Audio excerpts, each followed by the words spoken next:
Hey, happy Wednesday, everyone. I have a real treat for you tonight. It's one of my favorite books. It's called The Fontes and Pinnell Literacy Continuum, a tool for assessment, planning, and teaching. Oh, sorry, this isn't my read aloud book. It's a good book, but not one to read aloud. Okay.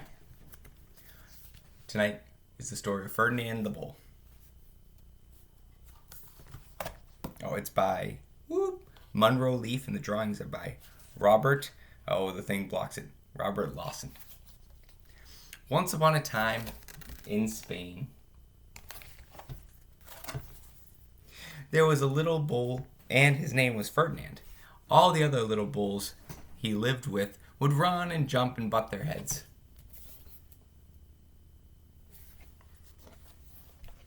But not Ferdinand. He liked to just sit quietly and smell the flowers. He had a favorite spot out in the pasture under a cork tree. It was his favorite tree, and he would sit in its shade all day and smell the flowers. Sometimes his mother, who was a cow, would worry about him. She was afraid he'd be lonesome all by himself. "Why don't you run and play with the other little bulls and skip and butt your head?" she would say. But Ferdinand would shake his head. "I like it better here, where I can just sit quietly and smell the flowers." His mother saw that he was not lonesome, and because she was an understanding mother, even though she was a cow, she let him just sit there and be happy. As the years went by, Ferdinand grew and grew until he was very big and strong.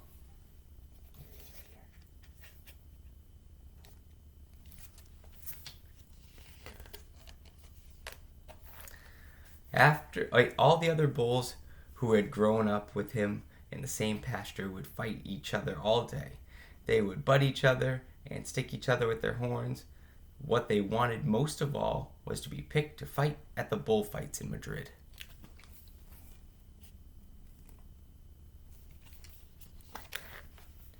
But not Ferdinand. He still liked to just sit quietly under the cork tree and smell the flowers. One day, 5 men came in very funny hats to pick the biggest, fastest, roughest bull to fight in the bullfights in Madrid.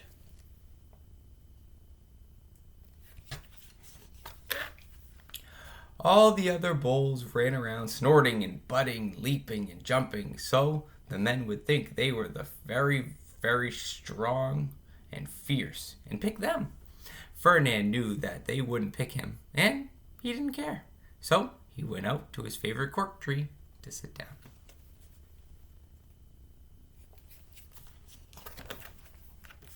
He didn't look where he was sitting, and instead of sitting on the nice cool grass in the shade, he sat on a bumblebee. Well, if you were a bumblebee and a bull sat on you, what would you do? You would sting him, and that is what the bee did to Ferdinand.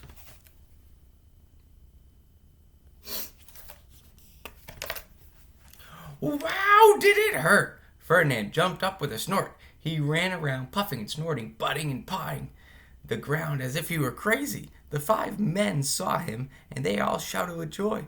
"Here's the largest and fiercest bull of all, just the one for the bullfights in Madrid."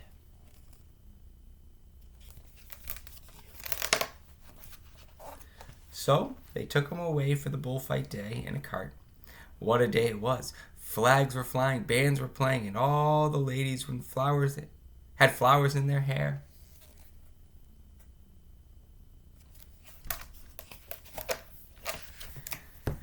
They had a parade into the bull ring. First came the banderos with long, sharp pins and ribbons on their stick in the bull to stick with the bull and make him mad. Next were the picadors, who rode skinny horses, and they had long spears to stick in the bull and make him even madder.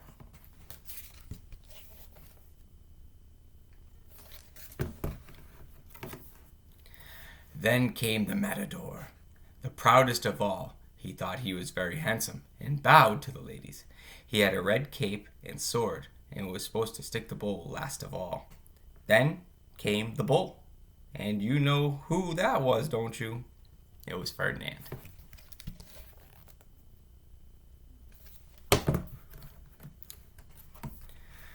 They called him Ferdinand the Fierce, and all the banderos were afraid of him, and the picadors were afraid of him, and the matador was scared stiff.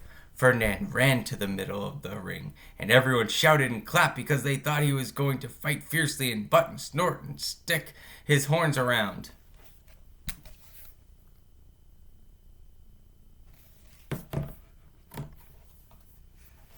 But not Ferdinand.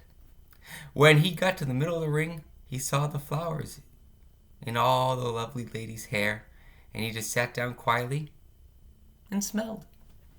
He wouldn't fight and be fierce, no matter what they did. He just sat and smelled. And the banderos were mad, and the picadors were madder, and the matador was so mad he cried because he couldn't show off his cape and sword. So, they had to take Ferdinand home.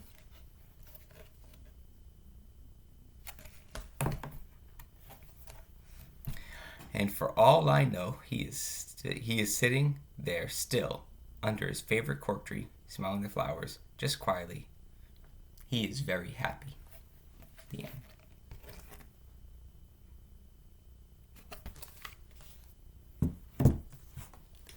I hope you enjoyed it. Have a great night.